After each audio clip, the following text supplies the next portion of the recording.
Hill newspaper surveyed every Republican state legislator across the country over the last couple of weeks to try to figure out what the party outside Washington, D.C. is feeling about the presidential election and the coming transition. And what we found is about half of those who responded to us acknowledged that President-elect Joe Biden will be inaugurated come January. Several of the legislators who talked to us said that they were embarrassed by their own party's efforts to try to hinder a peaceful and successful transition. But about a quarter of legislators didn't accept former Vice President and President-elect Joe Biden's victory, and they said that that victory should be challenged in Congress, and maybe even a few left open the possibility of seceding from the Union, something that very few people have taken as a serious political idea, but still it percolates on the fringes of the Republican right. The idea of secession is as old as the United States itself. Of course, we seceded from the United Kingdom to create the United States of America. And over the course of the last 240 some years, we've seen hundreds of efforts to secede from various states. The state of West Virginia exists because it seceded from the state of Virginia. But nowadays, it's not exactly a common or popular topic. You don't see real secession movements that have showed up, except in some rural, usually very conservative places in, say, Eastern Oregon, Western Idaho, in Northern California, and even rural parts of Colorado, places that tend to be dominated by conservative voters in states that are dominated by more liberal voters. So the idea of secession is really a far-right fringe idea at the moment. That being said, there are still ways that new states can be created. It's not likely to happen in the next few years, but secession is going to be a topic, especially when so many people feel so passionately about the candidate who just lost a presidential election, as so many people do about President Trump. The next step in the presidential election process is when Congress gathers on January 6th to formally read and count the Electoral College votes that were cast on December 14th. Now, those votes are solely the provision in the domain of the states. So the votes that have been submitted are going to be the votes that are counted.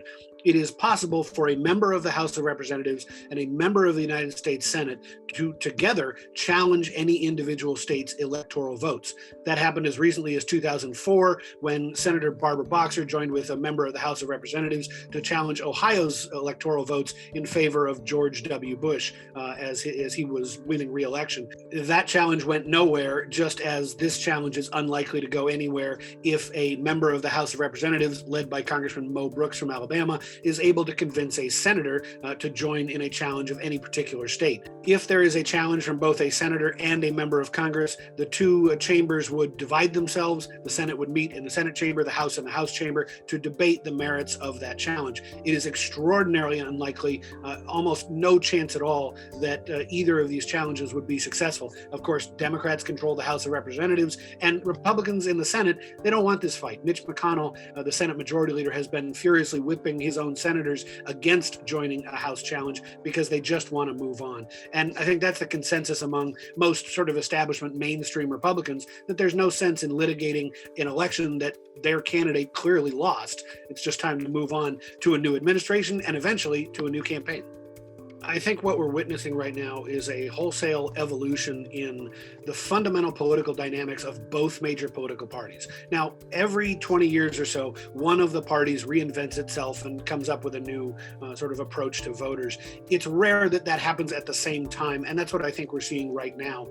Republicans are debating whether their future is a Trumpian future or a conservative future, more of a sort of traditional ideologically conservative future. And we heard a lot from that from state legislators across the country, people who wanted to say, who were saying that they were disappointed by the results, that they'd voted for President Trump, but that it was time to move on and chart a new course for the Republican Party ahead. On the other hand, we heard from some Republicans who are not willing to do that, who want to keep fighting for President Trump. We've seen Trump himself putting pressure on both members of Congress, members of the Senate, and even members of state elections officials' offices and judicial offices around the country, whether it's Georgia Secretary of State Brad Raffensperger, or in Wisconsin, a Supreme Court Justice named Brian Hagedorn, a conservative who voted with the liberals to reject President Trump's challenges to that state's electoral votes that President Trump tweeted against him in the last couple of days.